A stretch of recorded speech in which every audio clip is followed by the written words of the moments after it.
کیونکہ بے روزگار آدمی کے ساتھ اس کی بیوی بھی نہیں رہتی, کہتی کورٹ سے کھلا لو, نکلو پتلی گلی سے, اللہ سوائے اس محلے کی خواتین کے, یا جو میرا بیان سن رہی ہیں ان کے علاوہ کی بات کر رہا ہوں. تو اب مسئلہ یہ ہے کہ اللہ کہتے ہیں کہ قارون کے پاس تو سب کچھ بہت زیادہ تھا, لیکن کیا قارون کامیاب تھا اللہ کی نظر میں؟ بولو نا, نہیں تھا. ہمارے نبی صلی اللہ علیہ وسلم, محمد صلی اللہ علیہ وسلم کے پاس دنیا کا کچھ بھی نہیں تھا.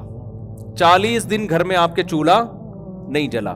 آپ سمجھتے ہو شاید گیس کا انتظام نہیں تھا, یہ لکڑیوں کا انتظام نہیں تھا, اس لیے چولہا نہیں جلا. بات اصل میں ہے کہ جلانے کے لیے جو کھانا ہوتا ہے نا, جو پکایا جاتا ہے, وہ کھانے کا انتظام نہیں تھا. چولہا بھی تھا, لکڑیاں بھی تھیں, پکائیں کیا اس پہ؟ کھجوروں پہ گزارا ہو رہا تھا. سمجھ رہے کس پہ گزارا ہو رہا تھا؟ کھجوروں پہ. لیکن دنیا کے سب سے کامیاب انسان کون تھے؟ قرآن کہتا ہے محمد صلی اللہ علیہ وسلم تھے. اس سے ہمیں پتہ چلتا ہے شاید قرآن یہ کہنا چاہ رہا ہے کہ غریب کامیاب ہوتے ہیں.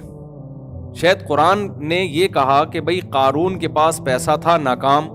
محمد صلی اللہ علیہ وسلم اور موسیٰ علیہ السلام کے پاس پیسہ نہیں تھا, اس لیے وہ کیا تھے؟ کامیاب.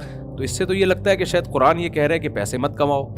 تو جتنے یہاں پروجیکٹ دی کمفرٹ میں چل رہے ہیں سارے بند ہو جانے چاہیے نا. کیا خیال ہے بھائی؟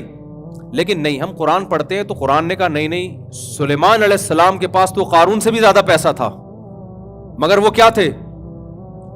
بولے نا یار آپ لوگ. میں تھوڑی دیر بات کروں گا, میں چاہتا ہوں آپ میرے ساتھ شریک ہوں. یہ ہماری نا آپس میں بات چیت ہو رہی ہے, بیان نہیں ہو رہا ہے.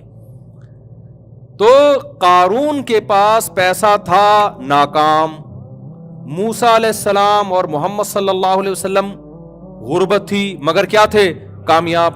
ہم نے اس سے اندازہ لگایا شاید اللہ کی نظر میں پیسے والے ناکام ہیں اور غریب کیا ہیں؟ کامیاب. لیکن ایک اور مثال قرآن نے دے دی. داؤد اور سلیمان علیہ السلام کے پاس اتنا پیسہ تھا کہ قارون کچھ بھی نہیں تھا ان کے مقابلے میں. اور ایسے وسائل اور ایسے اسباب. ابھی یہاں کنسٹرکشن کا کام ہو رہا ہے نا, عمیر بھائی نے مزدور لگائے ہوئے ہیں, بلڈنگ بن رہی ہے.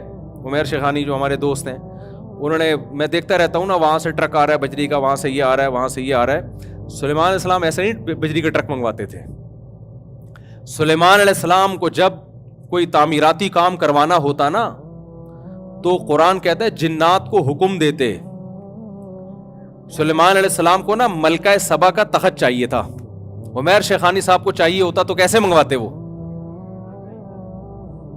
ٹرک بھیجتے, ہوائی جہاز جاتے, بحری جہاز جاتے, اور پتہ نہیں کیا کیا ہوتا, پھر 2-3 نٹ بولٹ مل جاتے. اس سے زیادہ اس تخت سے کچھ نہیں ملنے والا تھا. کروڑوں روپے کا, اربوں خربوں روپے کا تخت تھا. سلیمان علیہ السلام نے کہا ایکم یاتینی بعرشھا قبل ان یاتونی مسلمین. جنات سے کہا کہ کون ملکہ سبا کا تخت 2 منٹ میں یہاں اٹھا کے لے آئے گا. تو ایک بزرگ تھے, ان کی کرامت تھی, انہوں نے کہا آپ پلک جھپکنے سے پہلے میں لے آؤں گا, اور یہ کہا اور تخت حاضر تھا سامنے. ہر چیز سلیمان علیہ السلام کو اللہ نے دی. پرندوں کی بولیاں سکھائیں, ایجنسی کا کام پرندوں سے لے رہے ہیں, مضبوط طاقتور جنات ان کے تابع بنا دیے, اور لائف اسٹائل بھی بہت شاہانہ. جب پیسہ دیا تو اسٹائل بھی کیسا تھا؟ شاہانہ, بہترین تاج, بہترین تخت. یہ جو لوگ کہتے ہیں نا کہ یہ پیسہ ہو اور رہو غریبوں کی طرح, یہ اسلام کا حکم نہیں کہ لگژری گاڑی میں کیوں گھوم رہا ہے. بھائی اگر پیسے ہیں تو لگژری گاڑی میں ہی گھومنا پڑے گا آپ کو. ہمارے نبی کے پاس پیسہ آیا تو آپ نے صبح آیا تو شام سے پہلے خرچ کر دیا, شام کو آیا تو صبح سے پہلے خرچ کر دیا. تو آپ نے غربت کو اختیار کیا. اسلام میں اس کی کوئی مثال نہیں ملتی کہ پیسہ ہو اور رہو غریبوں کی طرح. میں سمجھا پا رہا ہوں اپنی بات؟ یا تو رکھو ہی نہیں پیسہ, صبح آیا تو شام سے پہلے سارا صدقہ کر دو, پھر شام کو کھانے کے لیے روٹی نہیں ہے. لیکن ایسا توکل کسی میں آج کل ہوتا نہیں ہے, اور نہ ہونا بھی نہیں چاہیے. یہ اسلام کا حکم بھی نہیں ہے. یعنی ہونا تو چاہیے لیکن اس پر عمل نہیں کرنا چاہیے اس طریقے سے. نبی صلی اللہ علیہ وسلم نے کیوں کیا, اس پر ایک مستقل بیان ہے میرا, بھی یہ موقع نہیں ہے. لیکن نبی نے پیسہ رکھا نہیں ہے, تو شریعت اس کی اجازت نہیں دیتی کہ آپ پیسہ رکھیں اور رہیں کس طرح؟ غریبوں کی طرح رہیں. بے شمار پیسہ ہے اور پھٹے ہوئے کپڑے پہن رہے ہیں, پیون. میں نے ایسے کروڑ پتی لوگوں کو دیکھا, بھائی تیرے کپڑے پھٹے ہوئے کیوں ہیں؟ کہہ رہے نبی نے پیون زدہ کپڑے پہنے. او بھائی نبی کے پاس تو پیسے نہیں تھے, صبح آئے تو صدقہ کر دیے نا, تو جو کپڑا ملا آپ نے پہن لیا. تمہارے پاس تو بینکوں میں کروڑوں روپے رکھا ہوا ہے, تم پھٹے پرانے کپڑے کیوں پہن رہے ہو بھائی؟ اچھا یہ پہلے زمانے میں ہم کہتے تھے کپڑے پہنے, اب جس کے پاس جتنا پیسہ ہے نا وہ کپڑے نہیں پہن رہا. وہ اب کیا ہو رہا ہے معاملہ, یعنی جتنا پیسہ آئے گا نا کپڑے مارکیٹ سے کیا ہوئیں گے, اسٹائل ہے بھائی. غریب لوگ کپڑے پہنتے ہیں. اب تو ایک آدھ چٹی مٹی پہن کے نا مالدار آدمی کہہ رہا ہے یار اسٹائل ہے ہمارا, یہ کپڑے وپڑے تو غریبوں کا کام ہے پہننا. خیر میرا موضوع نہ کہیں چینج ہو جائے نا, میں اس لیے ذرا کوشش کر رہا ہوں کہ وہ, یعنی مالدار خواتین کے کپڑوں پہ پیسہ بہت لگتا ہے مگر کپڑا نہیں لگتا. یعنی مالدار خواتین جو ہے نا, آپ ذرا پوش علاقے میں چلے جائیں تو مالدار اور ماڈرن جو بڑے گھروں کی خواتین ہیں ان کے کپڑوں پہ پیسہ دبا کے لگے گا مگر کپڑوں پہ کپڑا نہیں لگے گا, کپڑا نہیں ہوگا اس میں, مگر جتنا ہوگا اس پہ پیسہ بہت لگے گا. خیر تو میں یہ کر رہا تھا کہ ہم سلیمان علیہ السلام کا جب لائف اسٹائل دیکھتے ہیں تو بڑا شاہانہ لائف اسٹائل ہے بھائی. اور بات جب کر رہے ہیں نا ملکہ سبا سے جس کو اللہ نے اتنا بڑا تخت دیا, تو بات بھی ایسے کر رہے ہیں کہ جو ایک شاہانہ اسٹائل ہوتا ہے.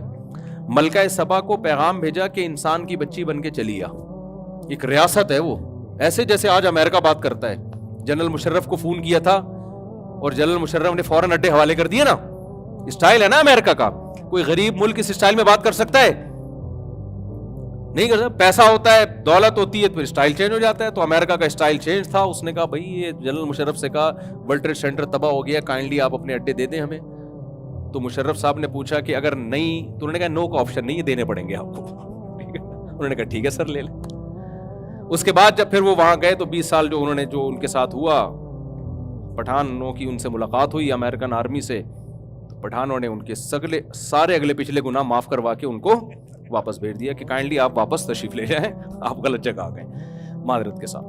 تو خیر تو کائنڈلی جو ہے نا, یہ دونوں میں جو ہوا یہ بڑا خطرناک کائنڈلی ہوا ہے. یہ وہ والا کائنڈلی نہیں ہے جو ہم کر رہے ہوتے ہیں. یہ کائنڈلی کیا ہے, بڑا ڈینجرس قسم کا کائنڈلی ہے. جیسے انہوں نے مشرف کو کہا کائنڈلی اڈے چاہیے ہمیں, چاہیے کا مطلب کیا ہے, یہ کائنڈلی ہم نے ویسے شو کے لیے لگا دیا ہے. تو جب وہ امریکہ افغانستان گیا تو انہوں نے بھی کہا کائنڈلی آپ واپس تشریف لے جائیں. ٹھیک ہے نا, تو واپس تشریف لے گئے وہ. خیر بین الاقوامی حالات میں زیادہ تبصرہ نہیں کرتا کیونکہ ہم تو غریب لوگ ہیں. امریکہ نے ایک دفعہ میرے اس بیان پہ مجھے کائنڈلی کہہ دیا تو میں پھر برداشت نہیں کر پاؤں گا.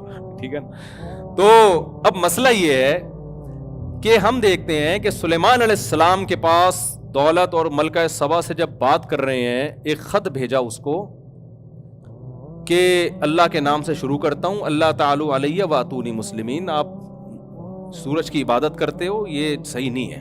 It is not appropriate for you. یہ بالکل بھی مناسب نہیں ہے کہ اللہ کی کھا کے, اللہ کی نعمتوں سے فائدہ اٹھا کے عبادت کس کی ہو رہی ہے, سورج کی. بڑی پاورفل ریاست تھی لیکن اس کو بولا کہ آپ تشریف لے آئیں فرما بردار بن کے. ملکہ سبا نے انکوائری کے لیے لوگ بھیجے تو پتہ چلا یہ تو بڑے پاورفل ہیں. سلیمان علیہ السلام نے دھمکی دی کہ پہلا پیغام میرا آرام سے گیا تھا, دوسرا پیغام نہیں آئے گا, میری فوج آئے گی اور اب بندی بن کے آرام سے چلی آؤ. تو یہ اسٹائل کس کا تھا, سلیمان علیہ السلام کا. بھائی پاور بھی تھی, جب پاور ہوتی ہے تو اسٹائل یہی ہوتا ہے. اب مجھے ایک بات بتاؤ, سلیمان علیہ السلام کے, اچھا معذرت کے ساتھ خواتین بہت ناراض ہوتی ہیں ایسی باتوں سے. 100 بیویاں بھی تھی سلیمان علیہ السلام کی, بہت معذرت کے ساتھ. میں ایسی باتیں کرتا کہاں ہوں, آپ کو پتہ ہے شادیوں وادیوں کی. لیکن بخاری میں ہے کہ سلیمان علیہ السلام کی بیویاں کتنی تھیں, 100 بیویاں تھیں. وہ مجھ سے پوچھ کے نہیں کی بھائی, انہوں نے تو ان سے جا کے پوچھو, مجھے نہیں کہو. لوگ کہتے ہیں آپ ایسی باتیں کیوں کر رہے ہو, انہوں نے ایسا کام کر لیا, ہم باتیں کرنے پر پابندی لگا رہے ہو. تو ان کی پیسہ بہت تھا تو وسائل بہت تھے, تو شادیاں کتنی کی, ایک وقت میں 100 بیویاں تھیں سلیمان علیہ السلام کی. لیکن قرآن ان کو بھی کیا کہتا ہے, کامیاب, ناکام نہیں تھے. کیا تھے وہ, کامیاب. نعم العبد, بہت پیارے بندے تھے اللہ کے وہ, دنیا میں بھی ان کے لیے بھلائی اور آخرت میں بھی بھلائی. تو اے اللہ, کبھی تو بتا رہا ہے کہ غریب کامیاب ہے اور مالدار ناکام ہے, کبھی تو کہہ رہا ہے کہ مالدار کامیاب ہے, غریب کیا ہے, ناکام ہے. تو سمجھ میں نہیں آ رہا. تو اللہ نے اس مسئلے کا حل یہ بتایا کہ بھائی اللہ نہ تمہاری دولت کو دیکھتا ہے نہ تمہاری غربت کو دیکھتا ہے. اللہ کیا دیکھتا ہے, تمہارے عمل کو. جو غریب ہو کے اللہ کو خوش کرے وہ غربت میں کامیاب ہے, جو مالدار ہو کے اللہ کو خوش کرے وہ مالداری میں کامیاب. ہم صحابہ میں دیکھتے ہیں, حضرت بلال انتہائی غریب تھے لیکن حضرت ابو بکر بہت مالدار تھے. ہمارے ہاں جامع الرشید میں حضرت ابو بکر کے بارے میں جو تاریخی روایات سے ان کے جو اثاثے ملتے ہیں, ایسٹس ملتے ہیں, وہ اربوں روپے میں, اس زمانے کے اربوں روپے بنتے ہیں وہ. حضرت عثمان اتنے بڑے تاجر تھے کہ 400 گھوڑے ایک ٹائم پہ انہوں نے صدقہ کر دیے, گفٹ کر دیے. تو جو 400 گھوڑے ایک ٹائم پہ کر رہا ہے اور پھر بھی مالدار ہے, اس کے پاس بیک اپ پہ کتنے گھوڑے ہوں گے؟ آپ کیا سمجھتے ہو گھوڑے کیا گٹکے کی قیمت میں ملتے تھے؟ ہے بھائی, اس زمانے کی شاہی سواری تھی گھوڑا بھائی, یا آج کی لینڈ کروزر ہے وہ. تو 400 تھی ان کے پاس جو صدقہ کیے, اور اس کے علاوہ بھی تھے اونٹ اتنے اتنے ان کے پاس. ارب پتی تاجر تھے عثمان رضی اللہ تعالیٰ عنہ, وہ بھی کامیاب, اور حضرت بلال جو غریب تھے وہ بھی کیا تھے؟ کامیاب تھے.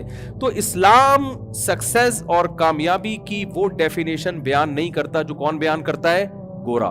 گورا کہتا ہے مادی ترقی ہی کامیابی ہے, لہذا اس کی نظر میں قرآن کی ویلیو نہیں. اسلام کہتا ہے کہ اصل کامیابی کیا ہے؟ آخرت.